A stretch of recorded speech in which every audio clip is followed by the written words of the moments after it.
Assalamualaikum warahmatullahi wabarakatuh. Alhamdulillahirabbil alamin. Wassalatu wassalamu ala anbiya'i wal mursalin wa ala alihi wa ashabihi ajmain.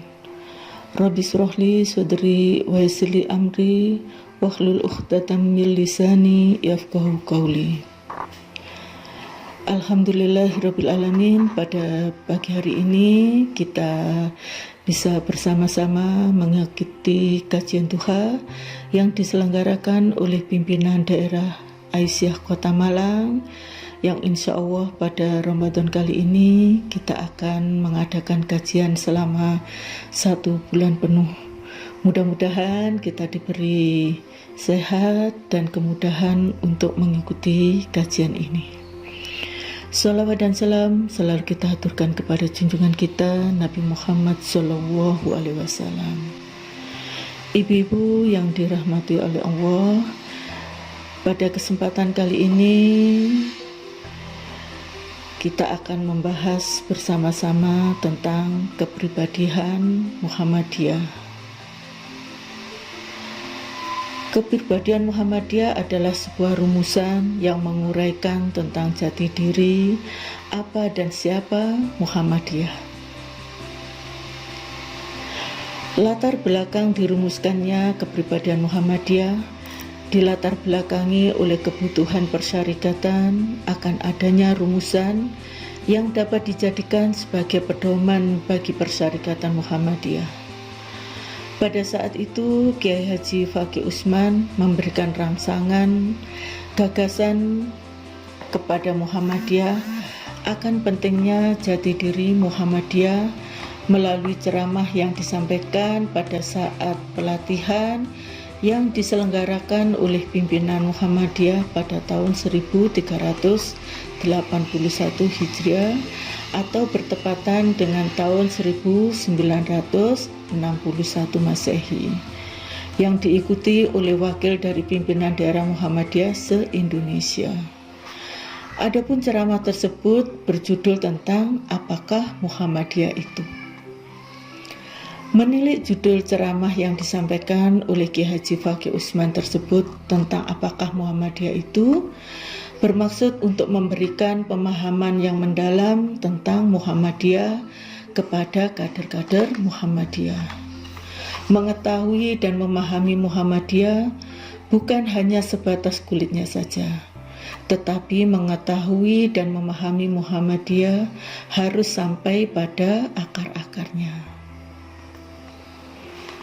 Gagasan Kiai Fakih Usman tersebut direspon oleh pimpinan pusat Muhammadiyah yang pada saat itu dipimpin oleh Kiai Haji M. Yunus Anis dengan membentuk tim perumus penyempurna.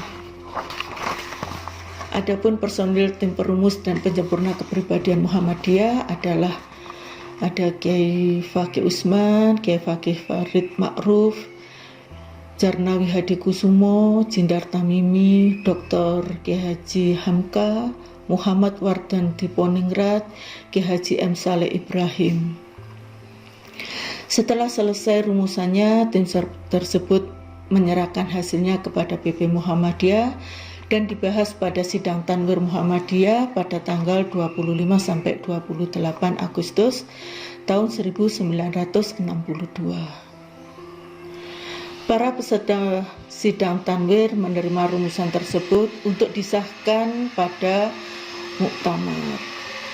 Akhirnya pada muktamar ke-35 di Jakarta, rumusan kepribadian Muhammadiyah resmi disahkan pada tanggal 29 April 1963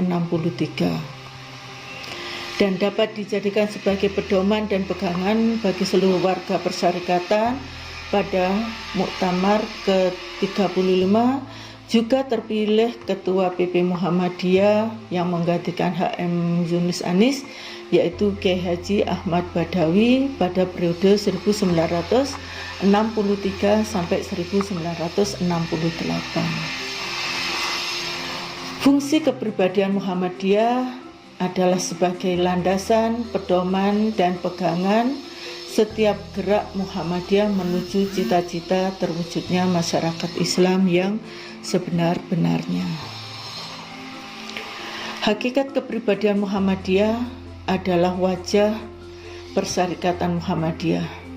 Wajah tersebut mencerminkan 3 predikat yang kuat sebagai jati diri secara utuh. 3 predikat yang dimaksud adalah Muhammadiyah sebagai gerakan Islam. Yang kedua, Muhammadiyah sebagai gerakan dakwah. Yang ketiga adalah Muhammadiyah sebagai gerakan tajdid. Isi kepribadian Muhammadiyah. Apakah Muhammadiyah? Muhammadiyah adalah persyarikatan yang merupakan gerakan Islam. Maksud gerakannya ialah dakwah Islam dan amar ma'ruf nahi mungkar yang ditujukan kepada 2 bidang, yaitu perorangan dan masyarakat. Dakwah dan amar ma'ruf nahi mungkar pada bidang pertama terbagi kepada 2 golongan. Yang pertama kepada yang telah Islam bersifat pembaharuan, yaitu mengembalikan kepada ajaran Islam yang asli dan murni. Dan yang kedua adalah kepada yang belum Islam bersifat seruan dan ajakan untuk memeluk agama Islam. Dan yang untuk kedua ini kita harus menggembirakan, menyenangkan, dan membuat semuanya menjadi nyaman dan memudahkan. Adapun dakwah Islam dan amar ma'ruf nahi mungkar bidang kedua ialah kepada masyarakat, bersifat kebaikan dan bimbingan serta peringatan. Kesemuanya itu dilaksanakan dengan dasar takwa dan mengharap keridhaan Allah semata-mata. Dengan melaksanakan dakwah Islam dan amar ma'ruf nahi mungkar dengan caranya masing-masing yang sesuai, Muhammadiyah menggerakkan masyarakat menuju tujuannya ialah terwujudnya masyarakat Islam yang sebenar-benarnya. Dasar dan amal usaha Muhammadiyah. Dalam perjuangan melaksanakan usahanya menuju tujuan terwujudnya masyarakat Islam yang sebenar-benarnya, di mana kesejahteraan, kebaikan, dan kebahagiaan luas merata, Muhammadiyah mendasarkan kepada gerak dan amal usahanya atas prinsip-prinsip dan tersimpul dalam mukadimah anggaran dasar, yaitu yang pertama, hidup manusia harus berdasar pada tauhid, ibadah, dan taat kepada Allah.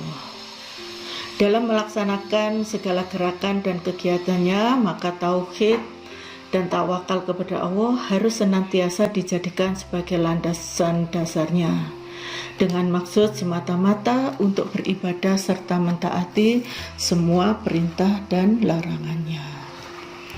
Yang kedua, hidup manusia bermasyarakat. Muhammadiyah sebagai gerakan dan merupakan perkembangan dalam masyarakat, serta warga Muhammadiyah merupakan anggota masyarakat yang tidak diam tetapi bergerak maju, aktif, dan membangun, sehingga Muhammadiyah itu dinamakan sebagai gerakan karena tidak diam.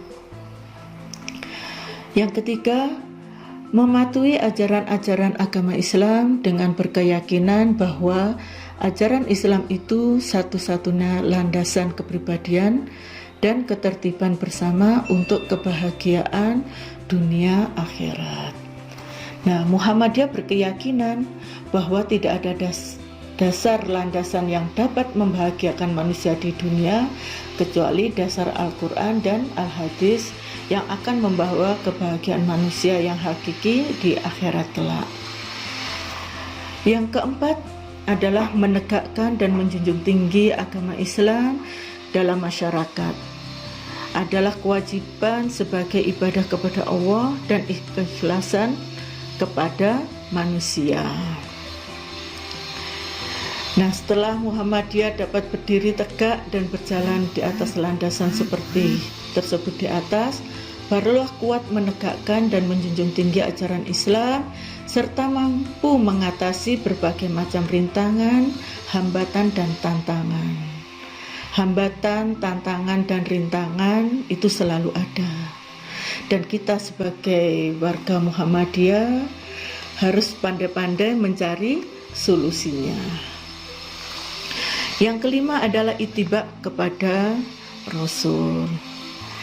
Nah, ittiba adalah mengikuti jejak langkah perjuangan Rasulullah, adalah wajib menjadi syarat yang tidak boleh ditinggalkan oleh setiap muslim, dan sesungguhnya dalam rangka menggerakkan umat Islam ke arah ittiba itulah hakikat Muhammadiyah didirikan.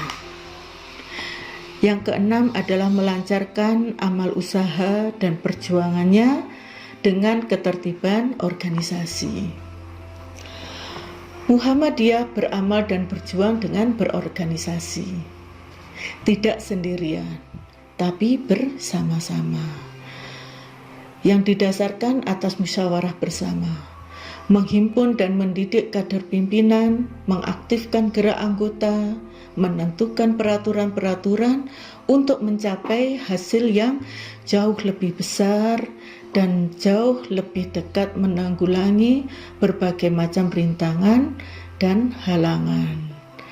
Bergerak melalui organisasi sangat memudahkan untuk kita bersama-sama menuju tujuan dari organisasi. Pedoman amal usaha dan perjuangan Muhammadiyah. Menilik dasar prinsip tersebut di atas, maka apapun yang diusahakan dan bagaimanapun cara perjuangan Muhammadiyah untuk mencapai tujuan tunggalnya harus berpedoman, berpegang teguh akan ajaran Allah dan Rasul-Nya, bergerak membangun di segenap bidang dan lapangan dengan menggunakan cara serta menempuh jalan yang diridhoi oleh Allah. Sifat Muhammadiyah. Menilai apakah Muhammadiyah itu dasar amal usaha Muhammadiyah dan pedoman amal usaha Muhammadiyah dan perjuangan Muhammadiyah, maka Muhammadiyah memiliki dan wajib memelihara sifat-sifatnya, terutama yang ada di bawah ini. Yang pertama, beramal dan berjuang untuk perdamaian dan kesejahteraan. Nah, beramal dan perjuangan untuk perdamaian dan kesejahteraan ini sudah sangat luar biasa dilakukan oleh Muhammadiyah, terlebih pada saat sekarang ini di tengah-tengah COVID-19. Kita melihat secara masif perjuangan Muhammadiyah untuk bersama-sama mengatasi beberapa permasalahan di masyarakat, terutama tentang kesehatan dan kegiatan sosial. Ini bisa kita lihat betapa mulai dari ranting sampai pimpinan pusat bersama-sama saling gotong royong, saling bahu-membahu bagaimana kita mengatasi pandemi ini. Yang kedua, memperbanyak kawan dan mengamalkan ukhuwah Islamiyah. Nah, Muhammadiyah itu yang dicari adalah kawan. Kawan kita itu banyak sekali. Ya, kawan kita itu banyak. Kita tidak boleh mengisolasi diri dari keramaian perkembangan masyarakat. Ajaran Islam telah mengatur persaudaraan orang Islam dengan menentukan hak dan kewajibannya setiap muslim terhadap sesamanya. Apa yang menjadi hak seorang merupakan kewajiban orang lain. Hak dan kewajiban tersebut adalah misalnya dalam bantu-membantu, tolong-menolong, saling kasih mengasihi, saling ajar mengajari, saling mengingatkan, dan kita saling menjaga. Setiap orang Muhammadiyah wajib dididik sedemikian rupa dan Muhammadiyah pun selalu berorganisasi dan bergerak mengamalkan ukhuwah Islamiyah itu terhadap orang atau golongan Islam lainnya. Yang ketiga adalah lapang dada, luas pandangan dengan memegang teguh ajaran Islam. Nah, kita harus punya pandangan luas, seluas samudra. Kita harus punya ilmu yang luas, yang insya Allah kita bisa gali setiap hari dimanapun kita berada. Dengan berbagai macam media yang saat ini sangat luas sekali kita untuk memperoleh ilmu itu. Dan dimanapun kita berada, kita bisa mempelajarinya. Yang keempat, bersifat keagamaan dan kemasyarakatan. Nah, sebagai gerakan keagamaan dan kemasyarakatan, Muhammadiyah selalu mencerminkan wujud yang ideal. Lahir dari ajaran Islam yang murni, Muhammadiyah mengutamakan objeknya kepada masyarakat. Karena itu bersifat kemasyarakatan. Dalam Islam ini, dalam sifat ini kelihatan dengan jelas bahwa Muhammadiyah bukan partai politik dan bukan pula sekedar organisasi sosial, tetapi suatu gerakan Islam yang akan merealisasi ajaran Islam itu agar benar-benar bermanfaat bagi pembangunan negara dan masyarakat secara luas. Yang kelima, mengindahkan segala hukum, undang-undang, peraturan, serta dasar dan falsafah negara yang sah. Nah, sebagai organisasi yang anggota pimpinannya terdiri dari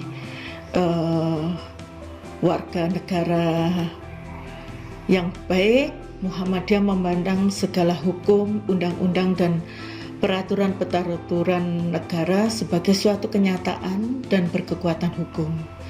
Demikian Muhammadiyah menerima falsafah negara Pancasila dan Undang-Undang Dasar 1945 dengan pengertian yang mendalam, sehingga Muhammadiyah bisa sampai sekarang, sampai 1 abad lebih tetap ada di Indonesia ini.